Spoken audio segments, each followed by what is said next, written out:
সবসময় তো মূলা শাক ভাজিই খান, কখনো কি রান্না খেয়েছেন? আসসালামু আলাইকুম, খাদিজাস ব্লগে আপনাদের সবাইকে স্বাগতম। আশা করি সবাই ভালো আছেন। আমি কিন্তু সবসময় মূলা শাক ভাজি করেই খাই, কিন্তু কখনো রান্না করি নাই। তো আজকে ভাবলাম যে রান্নাই করে নিই। ভাই, রান্না করি আর ভাজি, হালাল জিনিসটা হালাল জিনিস, সেটা যেভাবে হোক খাওয়া যায়, শুধু হারাম জিনিস না হলেই চলে। তো এই তো আমি সব উপকরণ দিয়ে আমার মতো করে রান্না করছি। হয়তো বা অনেকে জিরা অ্যাড করে বা ধনিয়া, কিন্তু আমি এগুলো কিছু অ্যাড করি না। আমি শাকের মতো সাধারণত হলুদ, মরিচ আর লবণ দিয়ে আমি রান্না করি। পেঁয়াজ রসুন তো সাথে থাকে। আমার মনে হয় শাক আইটেমের মধ্যে বেশি মশলাপাতি না ব্যবহার করাই ভালো। এটা একান্তই আমার ব্যক্তিগত ব্যাপার। তো এই তো সবকিছুর মধ্যে আর কি মশলা কষানো হয়েছে। মশলা কষানোর পরে আমি মাছ দিয়ে দিচ্ছি। যেহেতু আমি এখানে বোয়াল মাছ ব্যবহার করছি, সেই ক্ষেত্রে আমি ভাজি করি না।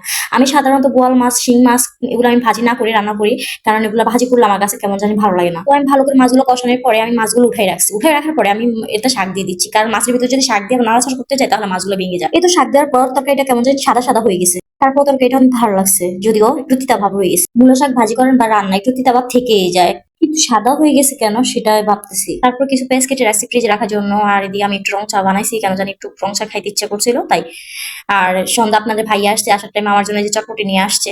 স্বামীরা যদি হাতে করে বউর জন্য একটু কিছু নিয়ে আসে খাবার, এটাই বউদের জন্য আলহামদুলিল্লাহ। স্ত্রীর প্রতি ভালোবাসা প্রকাশ করতে বেশি দামি কিছু প্রয়োজন হয় না, শুধু বাসা ফেরার টাইমে এরকম ছোটখাটো কিছু আনলেই চলে। তো আমি বলবো আমি এই দিক দিয়ে অনেক লাকি যে আমার হাজবেন্ড আসার টাইম অন্তত আমার জন্য কিছু নিয়ে আসে।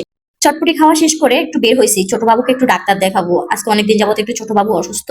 তো আপনারা সবাই আমার ছোট ছেলের জন্য দোয়া করবেন, আল্লাহ যেন তাকে সুস্থ করে দেয়। আর এই তো বাজার থেকে ফেরার টাইমে অনেকগুলো লাল শাক নিয়ে আসছি, ধনেপাতা নিয়ে আসছি। যেহেতু লাল শাক দেখলাম 10 টাকা করে আটি বিক্রি করে, তাই তো 4 আটি নিয়ে আসছি। আর বাঙালি বলে না, যেখানে সস্তা পায় সেখানে বস্তা ভরে। তো সবাই দোয়া করবেন আমাদের জন্য। আল্লাহ হাফেজ।